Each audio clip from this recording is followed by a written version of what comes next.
In a dark, eerie forest, there was a narrow path that twisted through the thick trees. One foggy evening, I decided to walk through the forest to reach my village faster. As I walked, the fog grew thicker, and soon I could barely see the path. I heard strange noises, whispers that seemed to come from nowhere. Feeling scared, I tried to turn back, but I realized I was lost. The whispers grew louder, and it felt like the trees were watching me. Suddenly, I saw a light flickering in the distance.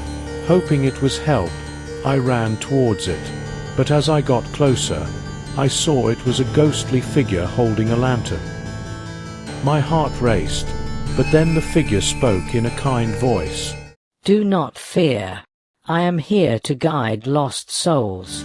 The figure led me out of the forest and vanished as soon as we reached the edge. I never forgot the whispering woods and the mysterious figure who saved me that night.